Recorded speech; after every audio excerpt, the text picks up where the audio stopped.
a little bit, and I worked extra. I was making $12.05 a day as an extra, and my dad was making about $250 a week on dance jobs. And he told me one time, he said, "Why don't you go on one of these dance interviews? Get one of these. You can dance a little bit." So I went on a dance interview on a movie called I Love Melvin, starring Debbie Reynolds and Donald O'Connor. And stood in line with all of these great dancers that have worked in the picture business for 100 years, and actually got the job. And I danced in about 3 or 4 numbers in that movie, and then went on to work with Jack Cole and Gentlemen Prefer Blondes, with Marilyn, did dance with Sid Charisse and other movies. And it was fantastic, because in those days, a dance number took about 3 to 4 weeks to rehearse and a week to shoot. So you got 1 month of work on one number in a musical in those days, and they're usually 2 or 3 or 4. So it was fantastic. You remember what you made?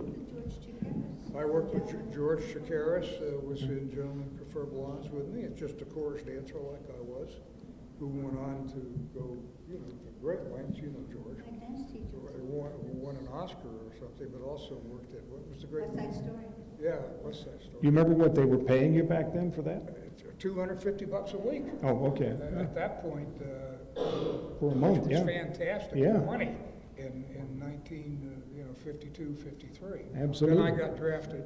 The Korean War was on. I turned 19 years old, and the draft was on. And I spent 17 months over there, and then when I came back, from climbing all those hills, I couldn't dance anymore. I did one dance job, and then decided that I was going to get out of the picture business, period, for what it was. And it was my buddy Chuck Courtney said, "No, you're going to study with Richard Boone," and I studied with Dick, and things went. But you're still dancing when you do that choreography and those fights that he does so well. That's It's still the same thing. It's just like choreographing a dance number, choreographing a fight scene, which wasn't done in the 20s and 30s and 40s. It was much later on when Wayne and Yak Canutt started to work with camera and get a little choreograph here, instead of guys just going in and going like this and people falling down. You all remember that. You see those old westerns on TV. Later, it became exactly like a dance. Very, very well choreographed for camera. So it misses, you don't see a miss, and it looks like a hit, and sound effects. And it was a great technique to do good fight scenes, which are getting Absolutely. better every day. And you did them the best too, didn't he? Not.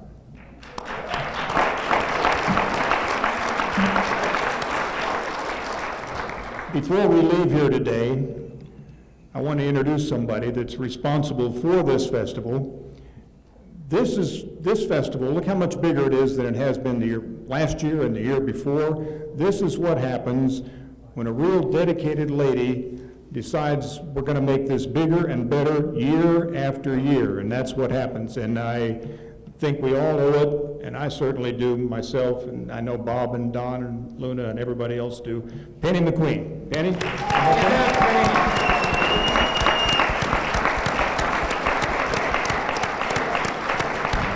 I thought you had a word to say. Yes, that's your introduction. Doesn't that sound like an introduction? It does to me.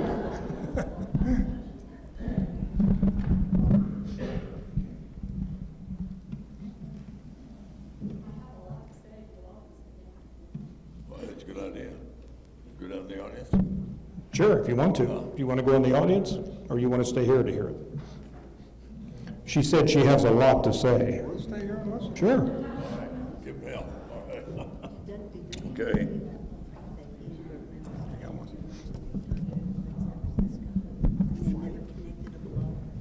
Can we all say thank you to our celebrity guests?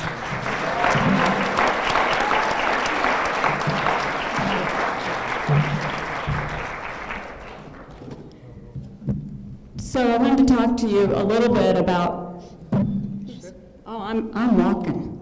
I'm walking and talking. I wanted to talk to you today about some of the things that are going to be available to you this weekend. If you noticed on the program, I used the word free, because I was sure that was going to get all of you in here. And I wanted to start out by saying, you know, we're all surrounded by directions. If you go home, you look in your cabinet, or you buy something new, what are you going to see on it? So directions for use, right? So I got a couple of them that I want to share with you, because these were some that I noticed. I have a bar of antibacterial soap at home, and it says directions, use like regular soap. On a hairdryer, do not use while sleeping. And this is my very favorite, on a chainsaw, do not attempt to stop chainsaw with your hands or genitals.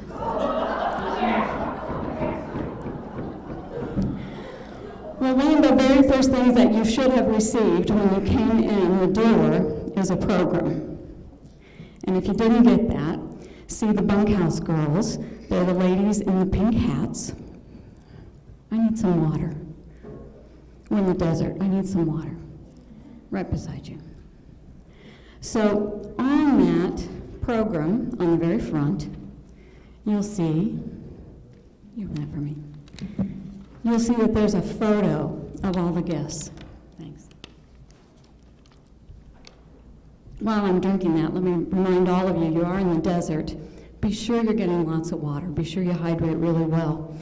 So on that cover, you see there's a photo. It's got every single one of our guests here.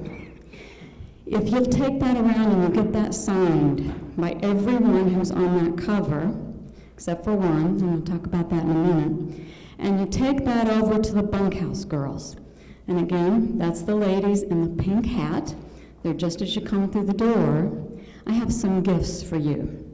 You can claim one of these. So you got just like a bingo card. That's a big giant bingo card. You get everybody to sign that. You have a choice of things that you can get. Number one, you can choose Rudy Ramos in Geronimo, Life on the Reservation. This is a DVD. Rudy premiered this here at the reunion a few years ago. Boyd, you were here for that. So this is a DVD that you can choose when you get all of those signed. Now, all of these things I'm going to talk to you about, these are all limited. Only have so many. So if you see something you really like, get all those things signed so you can pick your free gift. So Geronimo is one. Then I've got several of Don Collier in his one-man show, Confessions of an Acting Cowboy. So that's the other free gift that you can choose. If you don't like either of those, I've got a bunch of these acrylic frames. That photo is an 8x10. Fits right in here. You can show it at work. You can put it up on your bookshelf. But that's the other free gift that you can get. Now, if you don't like any of those, I've got a bunch of silver cowboy hat charms. They're great on a bracelet. They make great necklaces. So you've got a variety of things that you can choose when you fill out your bingo card and get all those signatures. Boyd says he will give a one-year subscription to Western Clippings. So thank you. Now, I mentioned that there's one that you can't get a signature on, and that's Ed Faulkner. Ed was just at another convention just before this, and he just didn't feel like he could add another trip on top of the one that he was just at. And I know you all feel the same way that I do, that at this point in their lives, all of the celebrities that we have loved our entire life should be able to make exactly the choice that they want to make. So Ed didn't feel like he wanted to come, and that's absolutely all right with me, and I'm sure it is with all of you too. And for those of you who've asked, he's perfectly healthy. It was just a little bit too much for him, so that's why he's not here. To make up for that, every single one of our celebrities have said, well, we're just going to have to give him even more, so I think you're going to have an absolutely wonderful time despite the fact that he's not here. So the next thing that I want to talk to you about is Dan Haggerty. Now, Dan was scheduled to be here with us, and I can tell you that Dan planned all year, despite his failing health. Every time I would talk to Dan, he'd say, "Penny, don't you take my name off that list. I'm going to be there. Mama, don't take my name off. I'm going to be there." But Dan's body just wasn't quite as strong as his spirit. And so we lost him back in January, as you all know. So to honor Dan, I've got several things going on that I hope you check out. The first one is a wonderful charity that provides cancer bags for people who have just been diagnosed. It's called Bag It. It's information for cancer patients. They provide nutritional information. It all comes from the National Health Institute. They're going to be providing more information for you about that charity, but they're here in honor of Dan. We have a 16 by 20 canvas photo of Dan that we will be auctioning on Sunday, and that money, proceeds from that, will go to Bag It in honor of Dan so that it can help other cancer patients in his name. So watch for that.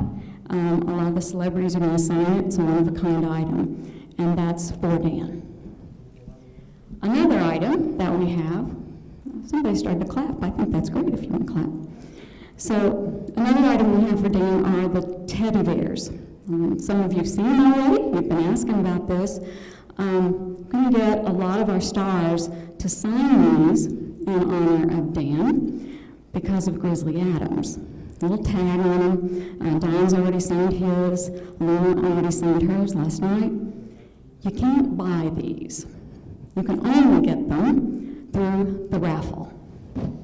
So raffle is a really big deal here at the reunion.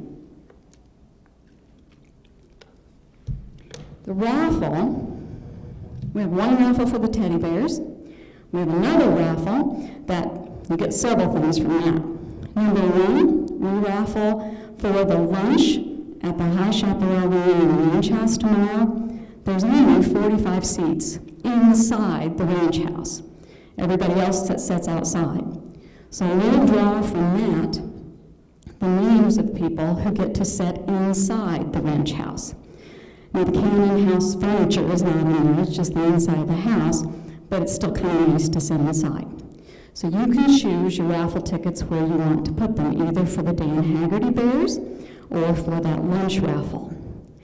Also, in the lunch raffle, we will be drawing door prizes all weekend. I have all kinds of stuff. I've got t-shirts, I've got giveaways, just tons and tons of things. Look around, not a lot of people here. You have a great chance to get all The demonstration of camera techniques, how stunt fights are done, and it's very, very interesting, so you'll enjoy that next year. Okay, another question from somebody.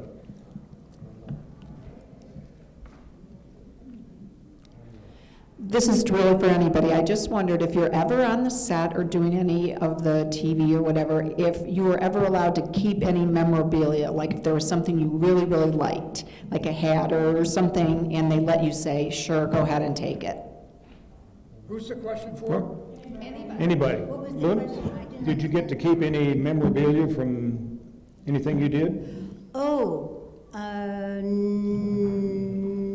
I don't think so. When I was on One Life to Live, I was given the wardrobe. I don't know if that's really memorabilia, but Wardrobe is memorabilia. Yeah, some wonderful clothes.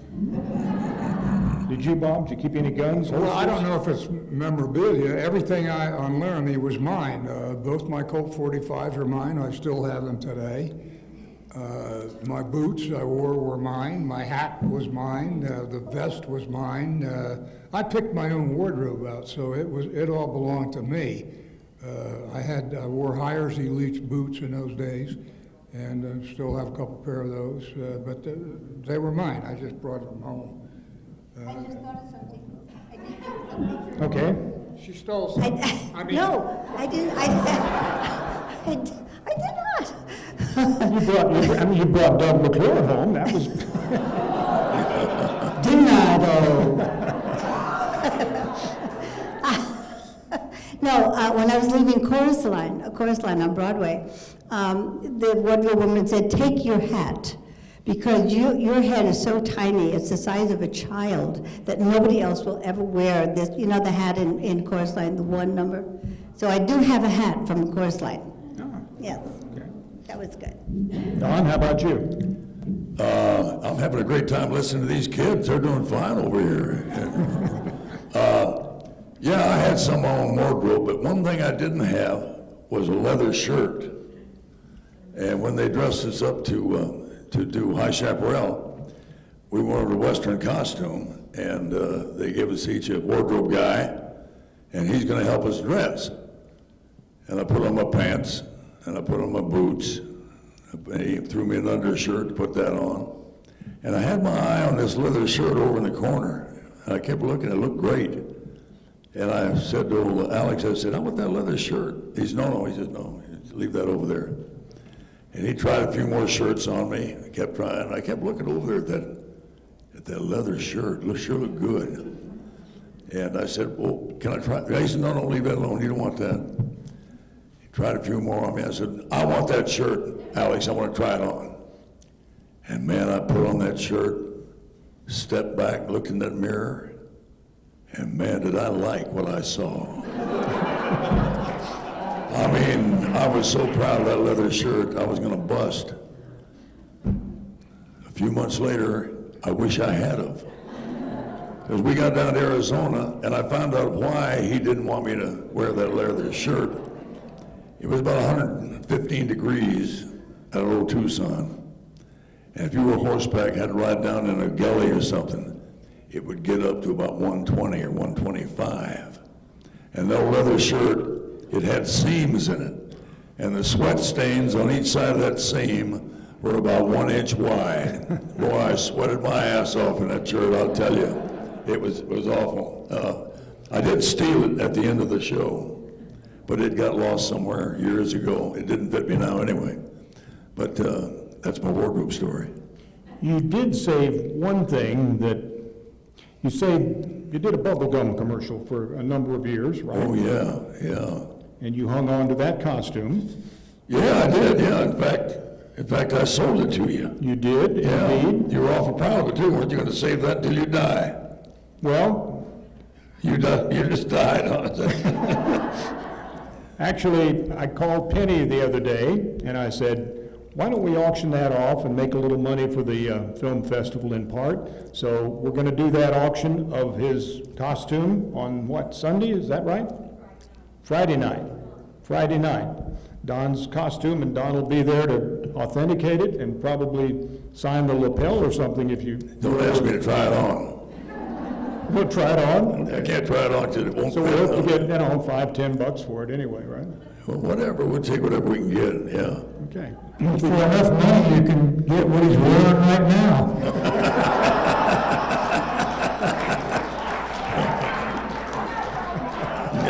Yeah, that's my son, and he doesn't know what the hell he's talking about.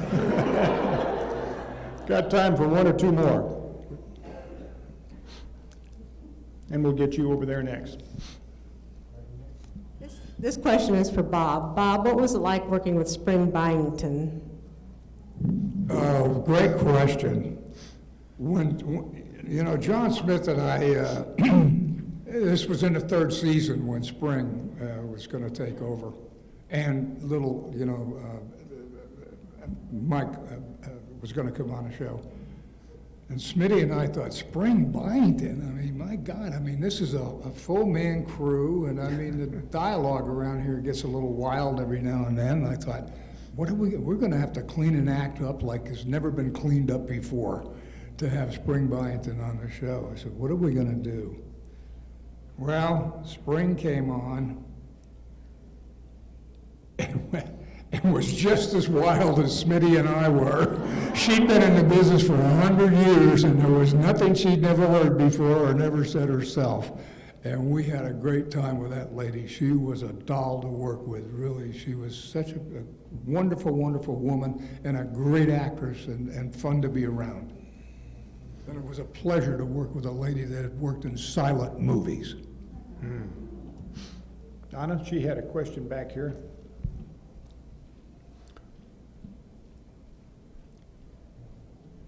Well, This is we'll kind still of- get to you back in the back. That's okay.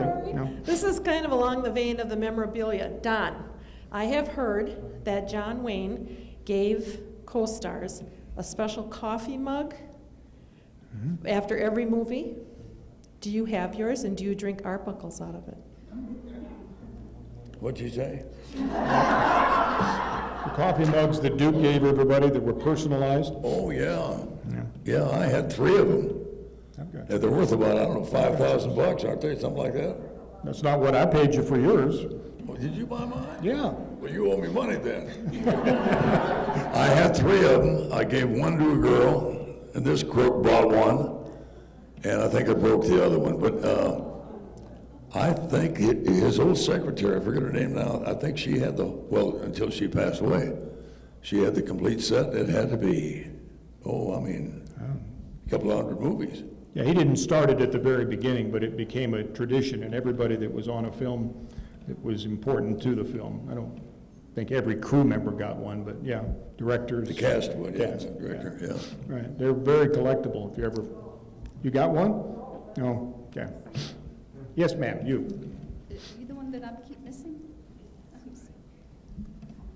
Don and Bob, did you ride, Bob, I know you rode your own horse for a while. Talk about that. And Don, did you use your own horse or a studio horse? And give us a story about your horses. Did I use a studio horse? Yes, I did, yeah. I had a horse named Rudy I rode on High Chaparral, a wonderful horse. He'd do anything I wanted. He was a great horse. I rode him for 4 years, never let me down once. One time I had to do a fast ride up to the camera, dismount, and, I don't know, kill an Indian or something, I forget why. But I rode the camera coming on. And when I did my fly and dismount, my foot hung up the stirrup. And boy, there I was a prisoner, and that old horse just stopped, and he didn't move. And I've seen him, that happen before, and boy, you can sure get hurt like that. But this old horse was a dandy, big horse, about 17 hands. And he was a good horse, real good horse, proud of him. Bob? Yeah, both Hoot and Gambler were my horses. My wrangler, my fat wrangler friend Richie Brim had a ranch out in the valley, and he kept both my horses out there for me and brought them to work every day. I lived in a city, so I couldn't keep horses, but he did for me. Yeah, they were great horses. They were 2 of the best picture horses that were ever in the motion picture industry. What kind of stock do you have on your ranch now? Just a couple quarter horses. Jennifer has a quarter horse. I have a quarter horse, and then she has two miniature donkeys. And if it was up to her, they'd live in the house. But she raised them from babies, and they're fun. They're a lot of fun. They're very, very tame, a lot of fun. And of course, we've got cats and dogs and coyotes and skunks and everything else. And a few bass. Okay, 1 or 2 more. Yes, sir, right here. Good for it. Did any of you have the chance to work with John Ford? And if you did, do you have any stories? With who? John Ford. Yeah, I worked for John Ford in probably 1953 in a movie at Old Republic. He directed the picture, and I can't remember the name of the movie, but I remember he was a taskmaster. He really was, and had some very tough people behind him on those sets.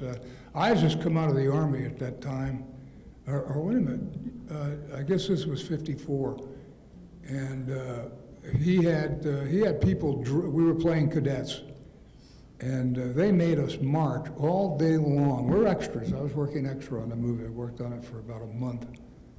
And it was amazing. They were very accurate what they wanted us to do.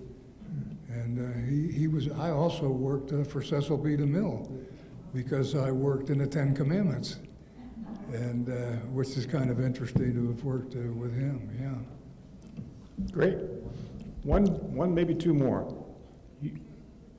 You two had one. Let's give somebody else a chance if you don't mind. If there's, okay, here's a lady. No offense, just give everybody a shot. Bob, didn't you have a dancing career before you became a cowboy? Who's that back there? It's Paige. Paige from Georgia. That's my two Georgia girls. You want to talk about my dancing career? Is that what it is? The old dancing cowboy? Yeah. Well, yeah. See, my parents, I think everybody really knows, my parents were dancers. After my stepdad got out of the Navy, my mother, who was a dancer from age 12, danced in the chorus. She danced in nightclubs in Florida and Miami Beach, and taught my stepdad how to dance. And when we moved to Key West, Florida, they opened a dancing school. My parents actually did a command performance for Harry Truman, President Harry Truman, at the little White House in Key West, Florida. So when we moved to California in 1950, my dad immediately went on the GI Bill and got into the Screen Extras Guild and became a dancer. My stepdad, I call him my dad. He's my dad. He really was my only dad. Danced in every musical that was ever made from 1952 until he retired in the early 80s. And because they had taught me how to dance. Faulkner, Ed Faulkner. Yeah. Has been his great. Greg was great. Greg did a thing with the John Wayne and Jimmy Stewart and the Indian. Remember that routine? Yeah. Oh my God, it was marvelous. Some of the people here may have heard him do it at some time or another. Oh, it was great. It was a thrill to hear him tell it every time we saw him. Wish you could be here. We're doing it here. Yeah. Luna, I want to ask you again. Everybody that's probably here knows your work from movies and television more than they do, but you really grew up on Broadway with several plays. And I did. Expound upon that. Can't just say I did. Yeah. How many? Well, I was born in a trunk. No, my first job, I was 8 years old, and I was the little child in South Pacific on Broadway. If you have the South Pacific album, then you have me singing, Dites-moi, pourquoi, anybody know? Yeah. Actually, my first adult role, when I started outgoing my sarong in South Pacific, Richard Rogers said, "Don't worry, kid, you won't be out of work. We're doing a show called The King and I." So I became one of the children in King and I, and then I started growing and became the swing girl of the company. I was then covering children, singers, dancers, etc. But my first adult role when I was 15, when King and I was closing, I was still in school and didn't want to go on tour. And I heard that they needed an understudy to the character of Lotus Blossom in Tea House of the August Moon, and the entire role was in Japanese. So I grabbed one of the Japanese dancers and I asked her to run over the script with me so I could go and audition. And I actually got the role. And the entire role was in Japanese. And I was into the show for about a few months, and then they offered me the road company. So I was on the road with an entire Japanese company, which was quite wonderful. And then I saw Los Angeles, and my parents were moving to Florida, and I saw LA, and I went, oh my God, paradise. And I moved to Los Angeles to really just to live, not to be an actress. I understand from a good, reliable source that South Pacific is coming back to Broadway. Are you ready to go back? Oh my goodness, I think I'm a little too old now, aren't I? Well, there are different parts. Actually, there's another role in South Pacific, which is the character of Leah, you know, the happy talk girl. I wanted to play that role so badly, and I did finally get to play Leah in another company with Mary Martin about a year and a half, 3 years later.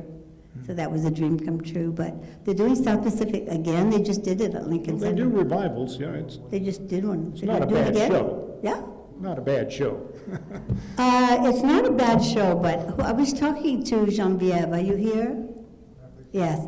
We were talking about revivals. You know, once you've been in a show and then you go to a revival and you know every beat of a show, you know where every laugh is, where every breath is, it's never quite, you try to be objective and not, you know, not anticipate what's going to be coming up, but it's difficult not to do that.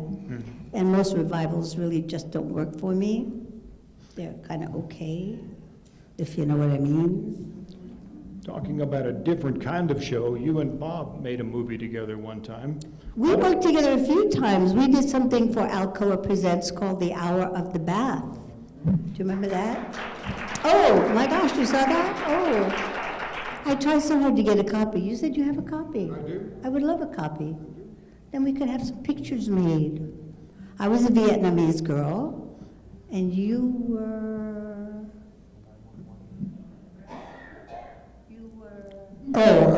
You were? This was way before the Vietnam War, so there were no soldiers, there was nothing. I was a Peace Corps worker. Was this before you punched the guy out or after? This was after. Oh, much after. Yeah. Oh, I'd already, this was 1962. Right. I was in Korea in 1953. We're sharing. And you did, and we did movies together? And then we did the Gatling gun. We did the Gatling gun. Gatling gun. That was the most hilarious. Talk about one of those jobs. These producers were, well, they said they were butchers, actual butchers. They were in the butcher business. I think they were kind of wannabe mafia guys. They were. And they did things like, we would shoot the interiors, you know, we'd get all the shots indoors, and then they sent all the lights home. So we had no lights. And then suddenly we needed lights, and we didn't have any. So you'll notice if you see the film that we're kind of doing a lot of marching with this Gatling gun. Well, I won't give you any preconceived ideas, but you'll see the movie and you'll kind of see what I mean. And then Bob and I are doing the scene in the barn. It's a kissing scene. Not a bad kisser, I gotta tell you. And the director says to me, okay, now let's do the other version, take off your clothes. Do you remember that? Take your clothes off. I had nobody to back me up. This director was nuts. I think he, Wouldn't have let her do that anyway. Will you get the mic, Bob? I think Very good scene to do, so we didn't need to do that. I think the director's claim to fame was he had directed an Al Jolson film. Wasn't that? I don't even remember his name.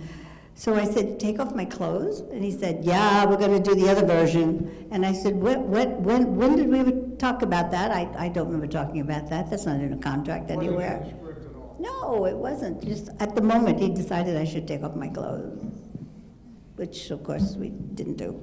You got anything more to say, Bob, on Gatling gun? Yeah. Well, Look like yeah, you do, yes. Yeah, the Gatling gun was a lot of fun. I mean, a lot of people out here have seen it. I mean, the cast was incredible. Pat Buttram, Phil Harris, John Carradine, Patrick Wayne, Guy Stockwell, Woody Strode, Luna, and myself. And it was done by 4 Italian gentlemen. They all put the money up for it, and it was kind of interesting. I don't know if you remember, but our very first night we shot in New Mexico, and we all stayed at the La Fonda, which is a very famous hotel there. Still is. You know it very well. Well, the 4 Italian guys took over the kitchen, kicked out all of the chefs and the cooks, and made spaghetti dinner, if you remember, for everybody in the restaurant. These guys they were from a syndicate, if you want to call it that. I'm Italian, so I have to be very careful how I say these things. Yes. Were we in Arizona? No, we're in New Mexico. Ah. Yes, we shot the whole picture in New Mexico on location. But they were great guys. They brought their wives, and they had the time of their lives putting the money into this motion picture. And the only thing that Luna didn't like about it was she didn't get along with the director that much, which is a shame because he wanted to do dumb things. But we had a great time with her, and it was a lot of fun motion picture. It was fun.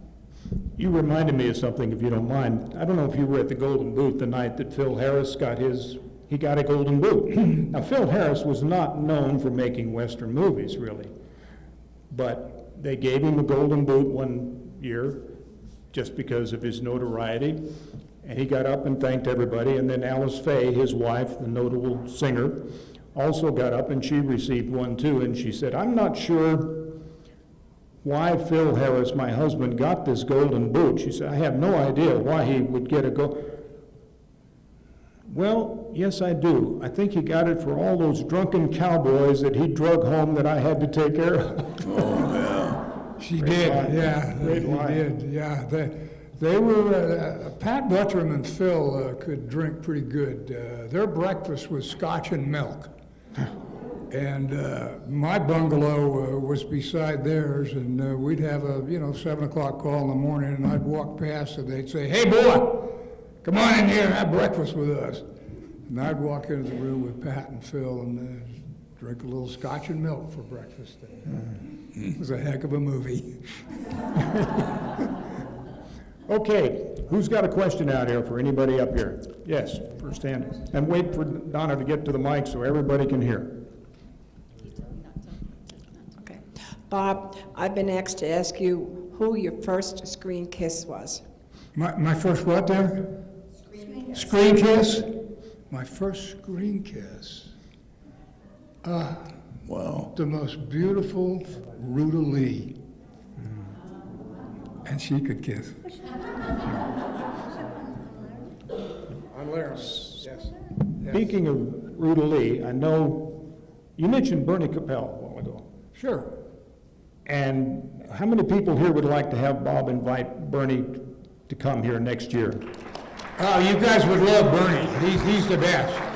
He's so much fun, you wouldn't believe it. He's a great guy, and he's very, very well I known. think that's an endorsement right there. And you mentioned Ruta Absolutely. Lee. Why don't we call Ruta too? Oh, you should have Ruta. I mean- Everybody's been here, they all know Ruta. Remember You know- Memphis and everything, how great Ruta was? And- When she enters a room, she floats into the room. Yeah, absolutely, absolutely. Who else has a question? Yes. Donna, she's right here in front.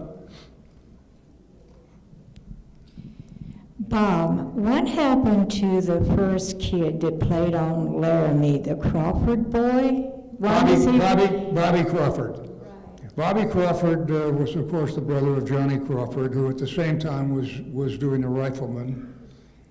Well, Bobby, I think when they hired Bobby, he was a little older than they should have because he grew up so much in that first season. And they were looking for a younger type of kid to be at the ranch. And, unfortunately, they sent him away to school or whatever. And then shortly after that, little Michael, Dennis Holmes, came. And Dennis was much younger. I think Dennis was only like 7 years old or something when he started. And he was a big plus on the show, he really was. We had a lot of fun with him. I wonder if my illegitimate son is going to have a question. I don't know, one other thing about Bobby. Bobby now works at Warner Brothers, employed, been there for quite a few years. Yeah. Who had your illegitimate son where? Me, Don? Yeah, probably. Grandfather. What's the one fight that you remember that you did on camera that you thought was probably one of the best? Oh, good question. I think some of the fandom will know. Was it The Fugitive? The one where I fought 5 guys in a barn? Oh, yeah. If anybody remembers that particular one. I did all my own stunts. I directed it. I set the camera up with Ray Ranahan and choreographed all of the fights. But that one I remember very well. I just saw it the other day on television.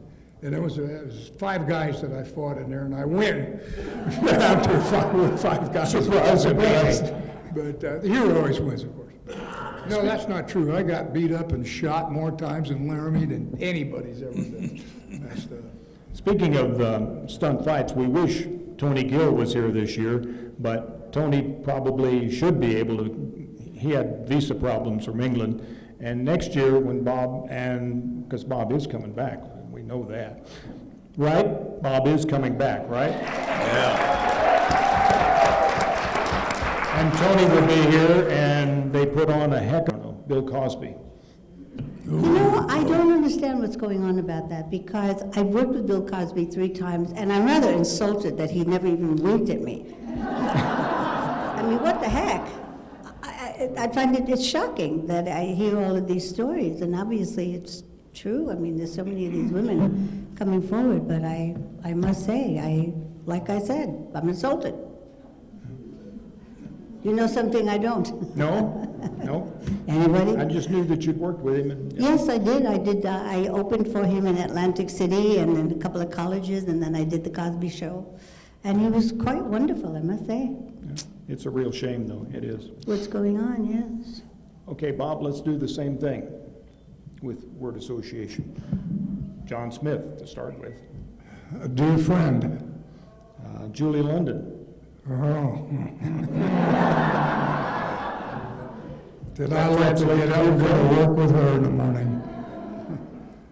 John McIntyre.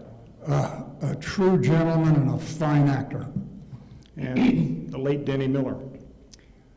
The Gentle Giant. Hoagie Carmichael. Wrote the best love song ever written, The Nearness of You. Let me go a little bit further with Hoagie. Didn't he rather play golf than show up to work? Absolutely. Can I go beyond? Yeah, please. Well, Hoagie lived in Palm Springs on the Indian Wells Golf Course, Frank Sinatra's golf course. And he lived on the 8th hole, and he commuted, which, 2.5 hours, I guess, every day back and forth from Palm Springs to the studio. And some mornings, we all had a 7:30 for 8 o'clock call. That's 7:30 and makeup and wardrobe on the set at 8 o'clock. We'd be there, and there'd be no Hoagie. And 8:30 would come around, and we'd think, well, he'll probably be here in a minute. Well, 9 o'clock, and he's not here. The assistant director would call his home in Palm Springs. His housekeeper would answer, and they would say, is Hoagie there? And she'd say, oh, yes, he's out on the 8th hole putting right now. Totally forgot that he had an 8 o'clock call at the studio, and this happened more than once. And by the end of the season, they decided to let him play golf instead of working on the show. One season, move on. The second, he was not in the second season. He only did the first season. Alex Cord, your buddy from... Oh, God, my best man at my wedding, did his very first job in the motion picture business on a Laramie, a good pal, who has now left me and living in North Carolina and learning to play the banjo. I'm sure you miss him on the ranch next door. Speaking of your ranch, tell us what happened about a week ago. Oh, God. Well, a year before last, I lost my road because of storms. I had one culvert and 2 ponds that overflowed into the culvert, overflowed the culvert, washed out my roads. I was catching my bass. I bass this big, 2, 3, 4 pounds in my pasture in 1.5 foot of water to put them back. Washed the road out, couldn't go. So last week, or week before, I guess, I couldn't go to Williamsburg. We had 4.5 inches of rain overnight. When I put the new culvert in, I put 2 in, and it was this much before losing my road. And I had to cancel. I just couldn't go. And fortunately, we had a window with no rain. It drained a little bit, and the next day we had 1 inch of rain in 1 hour, which is a lot. Last night, fortunately, I didn't even know. We just found out this morning. Fortunately, I put my truck under cover. We had 3-inch hail all night long and thunderstorms on the ranch. Really? So it's been a mess down there. Did Jennifer get to come with you this year? She's with me. She has a very, very dear friend that lives in Tucson here, May. And Jennifer did a couple of plays with Richard Chamberlain, the actor Richard Chamberlain, on Broadway. And they're all friends with this lady that has a ranch. So they all decided, since I was coming here, they would all meet at the ranch and spend some time. So she and Richard Chamberlain, they are spending a nice 4 days at a nice ranch in Tucson. So she might come by one day and say hello. Yeah, I was gonna mention that. You said she might come Yeah, out. she might. It depends on what they're. Let's hope so. It's quite a ways away.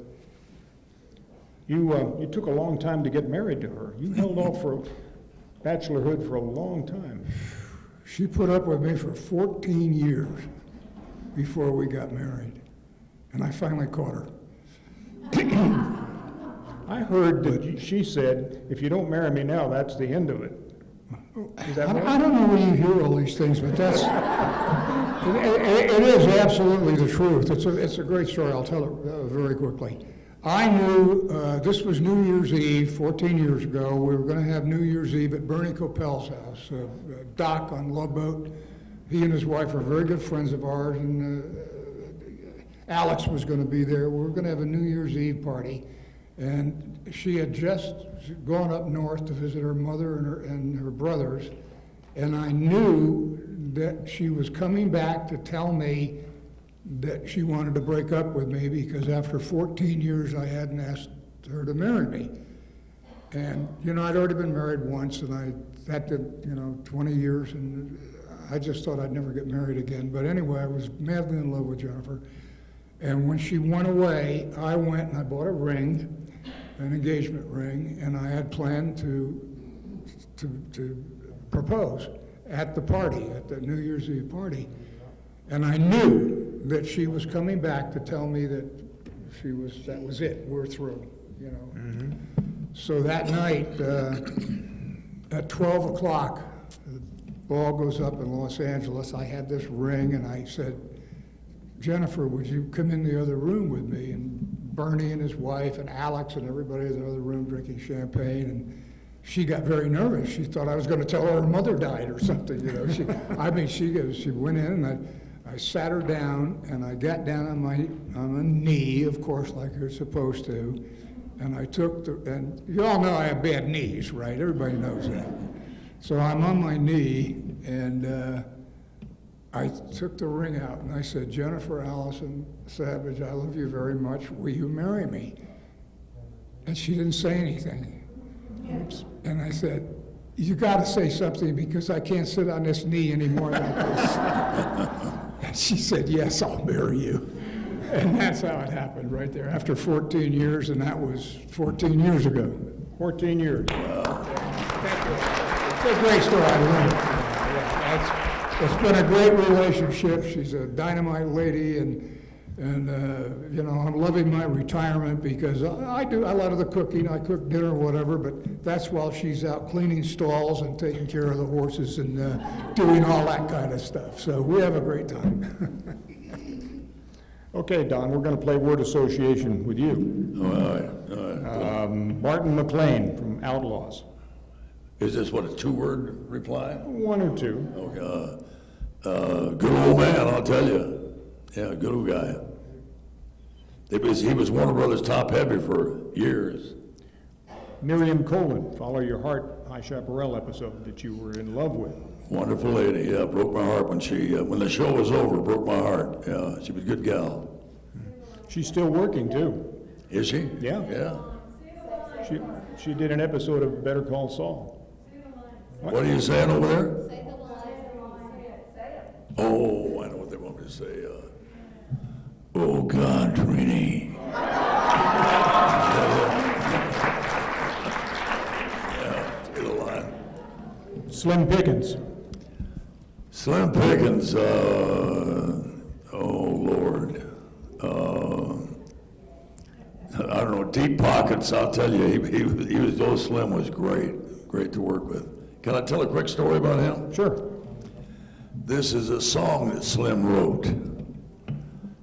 Slim came in the second year we were doing Outlaws, and he was a marshal, and we needed a deputy. And NBC had signed a guy named Bruce Yarnell to contract. He was a singer, about 6'8", great big kid, and born and bred on the East Coast. He was a singer, and he had no idea what a horse was, or a cowboy was, or a western, or nothing. And they put him on our show. And the first day he's there, we're going to go on location, and Slim and I are dressed up in our outfits, our cowboy outfits, and we're wearing spurs, little riding spurs. And Bruce shows up, and he's dressed up in his cowboy outfit. It looked ridiculous. He saw we had on spurs, and he didn't have none, so he told the director, he says, those guys got spurs. He says, I want some spurs. And the director says, I wish you wouldn't wear spurs, he says, because you really don't know how to handle them. He says, I want spurs. Those guys got them. He says, I want them. He's all right. He says, go down to the prop shop and get some spurs. We'll wait for you. So he went down there and he got his spurs. He comes back and he's got a pair of those big old Mexican rowels, about that big around, and they got those big spikes like this coming off of them. And we go out on location, and the first shot of the day is the three of us, Slim and myself and Bruce, are lined up on top of a little hill. And we're going to ride down this hill. And the local sheriff has got the bad guys down there, and we're going to go down and get them and take them back to our jail. And the director says, just kind of lope down the hill, and when you get down at the bottom, draw your guns and take your prisoners and ride back to where we came from. So he's okay, and they said action. So Slim and I gave a little goose to our horses, and we started on the hill. And old Bruce, I guess he figured he didn't want to be left behind. He wanted to look good. He let that old pony have those spurs. Jabbed those big old spikes in the flanks of that horse. And here he come. Man, he went past us like a shot. And so we just kind of held up a little bit and watched him. And he went by the camera doing about 60. And everybody on the set heard the crash. He hit the cameraman's car that was parked over there in the parking lot. And I mean, it was loud. We thought, oh God, he's going to die. We got down there, and here he was. The horse was just backing off of that car. And old Bruce was laid out there on his back. And the concrete wall's right behind him. The only thing that saved him from hitting that concrete wall, those spurs hooked the fender. And stopped him, and he just laying there like that. And we thought, ooh, maybe he got it. Maybe he's dead. We won't put up with him. And he shook his old head and he got back up. And he says, boy, it's a good thing I rolled with it, ain't it? He rolled with it. My God, he almost killed himself. And there's a few more stories that happened that day, but I believe it'd take all day long to tell them. So, but that was our new deputy. And he never worked out too well. He was always getting in trouble. Yeah. We'll save one of the other stories for another panel later this weekend. Okay. A couple more real quick. Chuck Connors. I worked with Chuck twice. In the old days, the new days, Chuck was reasonable, good old guy, but in the old days, boy, he was tougher than nails. But we got the show done, and you want me to compare it to something? Yeah, go ahead. A keg of nails. Yeah, he was a tough old guy. What a good guy. And somebody we lost this last year that you knew, I knew, all of us probably knew, Greg Palmer. Oh, Greg. Oh, Greg was terrific. He worked in a lot of, I think he had more John Wayne pictures under his belt than anybody. Found out him and He did, yeah. him and the guy was with us. They won't. Let's make some of them welcome right now. Barbara Luna. As I said, just call her Luna. She prefers Luna over Barbara. She really does. And Robert Fuller. And Sam, what's his name? All right. Don Collier. I'm going to start out with Bob for a second, because I've read, you know, Bob, how publicity gets written when you're working and so forth, and some of it's true and some of it's not true, right? It's all not true. Well, let's play true and false, and then you can expand on that. Go. You once, when you were in the service, made your mom a pinup girl of your platoon? I didn't make her, she was. My mother was a dancer and had some very interesting costumes on, and I happened to have a picture of her with me, and the army that I was in, they liked her, and they put her up as a pinup girl. Wonderful. Yeah, really, that's true. That's funny. I've never heard that before, but it's true. And then somebody wrote that you got in a little trouble because you flattened a corporal at one time? I did. You got to expand on that one. Oh, my God, you're going to get me in trouble. I don't know if I want to get into all this. Okay. My God. They won't court-martial you this many years No, ago. I didn't get court-martialed, my God. I was a PFC at this time, and we were in Korea. And this corporal was a nasty guy, he really was. He picked on myself and a Greek kid that was a buddy of mine that was in my squad. And he picked on him. He didn't pick on me, but he picked on him. This was Thanksgiving Day in Korea, and we're all in line trying to go into a tent where the United States have sent us some turkeys and whatever so we could have sort of a Christmas dinner over there, or Thanksgiving dinner. And this corporal jumped in front of the line of myself and a Greek kid, and he said, "Get out of my way," and he pulled in front of me. And I said, hey, this is a line. He said, "I'm a corporal and you're a private, just shut up." And I didn't like that very much, and it stayed with me through the dinner. I really didn't eat my Thanksgiving dinner very much, and I went back to our tent with the Greek kid, and I was steaming. I was pretty good, and I said, "I've had it with this guy." And I waited for him to come back, and I took him out and back, and I said, I'm going to show you the ways of the West. And he said, "No, you're not." He said, "If you hit me, I'll have you court-martialed." And I said, "Well, you know what? I'm not going to hit you first." I said, "You're going to hit me first." Now, I'm not going to tell you the things I said to him about his family, his mother, his father, his brothers, his sisters, to the point where he swung. Well, I beat the crap out of him and gave him a black eye and knocked him down. We had a pretty good fight right there. He was a pretty good fighter. And we had a good one. I had him finally down on the ground, kicked the heck out of him, and I looked up, and here's a lieutenant and another sergeant standing there watching it, and I thought, that's it. I'm going to the brig or the stockade. And they just turned around and walked away. They didn't like him either. So anyway, I got back to the tent, but the whole part of this story is the Greek kid, who I loved, he played the guitar, he was a nice, quiet guy. He walked in and he said, "Bob," he said, "we beat the crap out of him, didn't we?" I almost told for it. But I must say, about 2 days later, he came to my tent. He had a really bloused eye like you couldn't believe, and he apologized. And I thought that was amazing. And I said, "I accept your apology," shook his hand, and we got along in the Army after that. Anyway, where in the heck did you hear that? Do a little research here and there. Luna, you were once married to Doug McClure. How did you meet? Did you meet on Overland Trail? Because you did an episode with him. Exactly right, Huh? on Overland Trail. I still can't remember the name of his character. Does anybody know the series Overland Trail? Do you remember the name of Doug McClure's character? What? Yep. Flip, that was it. We were talking about it at the radio show this morning, and I couldn't remember. Yeah, cute guy, huh? She's going to be good in the trivia contest. Oh, great. Oh, there's a trivia contest? There's a trivia contest? There is a trivia contest, yes, And you're the champ? on Sunday. Huh.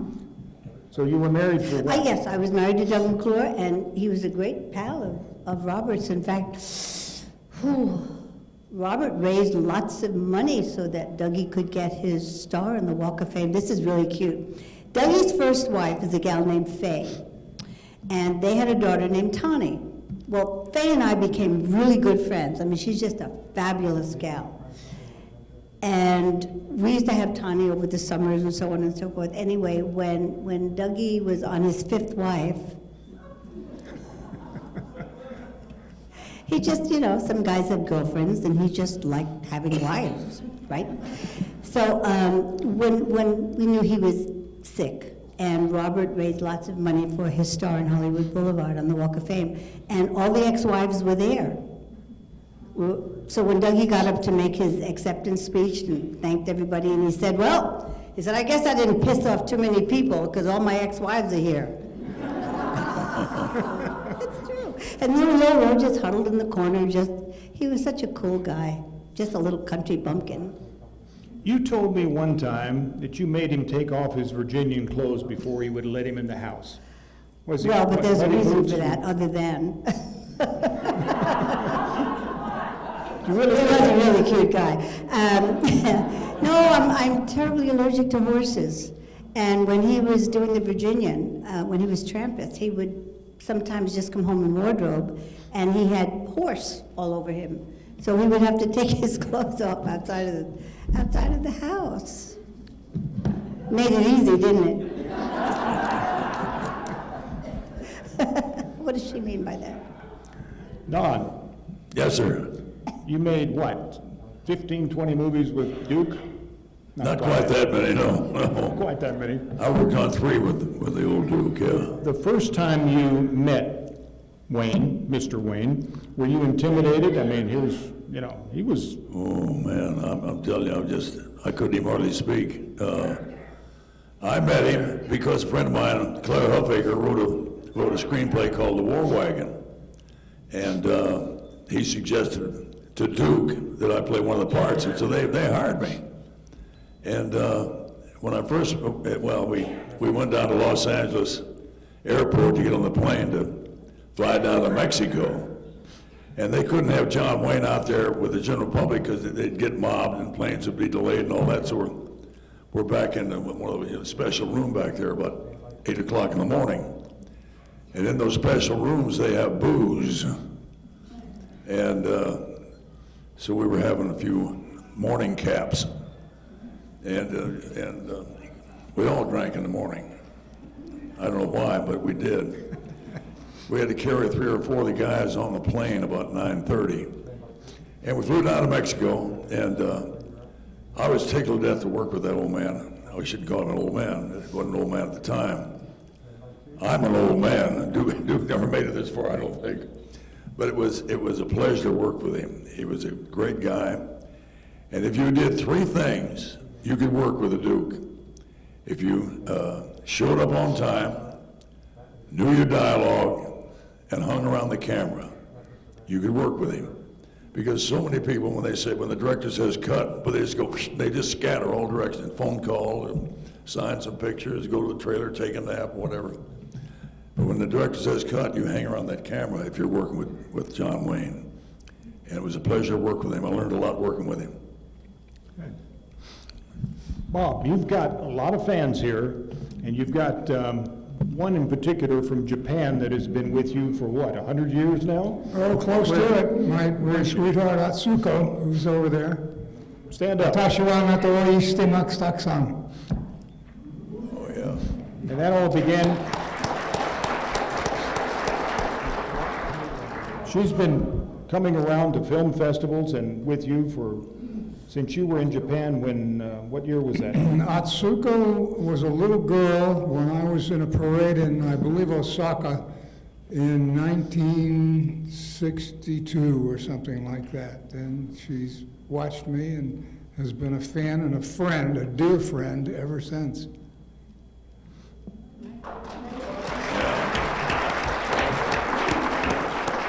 It's also, Bob, amazing how many people came out. You were doing what, Laramie at the time, and how many people greeted you at the airport? In Japan, you mean? Yeah, in Japan. Oh, yeah, no, that was unbelievable. Interesting story. I was supposed to arrive in Haneda Airport at 10 o'clock in the evening, flying from Los Angeles to Hawaii, from Hawaii to Tokyo. And at 10 o'clock in the evening, they said there was close to 200,000 people at the airport waiting for me. But when I left Hawaii, my plane caught on fire and had to turn around and land. And I didn't get in till 2 in the morning. And at that time, there was 60, 70, 80,000 people still at the airport in Haneda because a lot of them were children and they had to go home. but it was unbelievable. I actually thought that the emperor was on the airplane when we pulled in, and I saw the crowd that was out there. I had no idea that it was for me, and it was quite amazing and quite mind-blowing, really. Well, you got a lot of fans here today, and I think if the word was out all over the country right now, there'd probably be 60,000 people right here right now for you. Boy, thank you.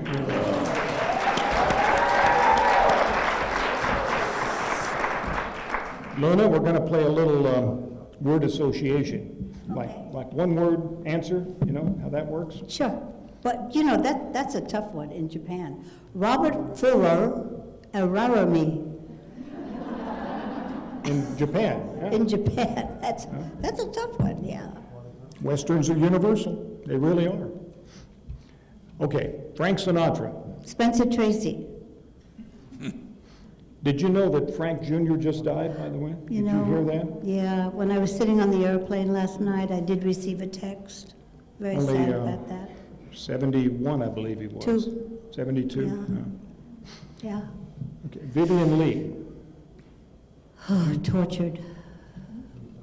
What, I'm going to expand on that a little bit. Ship of Fools was the film, was it? Yes, my goodness, what a cast. Vivian Lee, Simone Signoret, Lee Marvin, Michael Dunn, Oscar Werner. Quite a cast. Good movie. Yes, Elizabeth Ashley, George Segal. Anybody see Ship of Fools?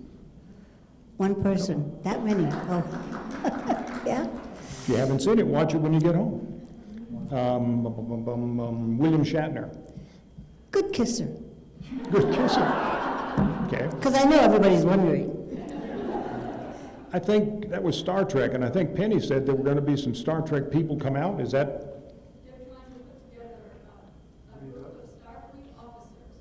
Star Trek officers from the local group, and they're supposed to come this weekend sometime to see. They want to see Luna. Yeah. Oh, fun. Good. I hope everybody can do this. We better start practicing if they're going to be here. Yeah. Jimmy Stewart.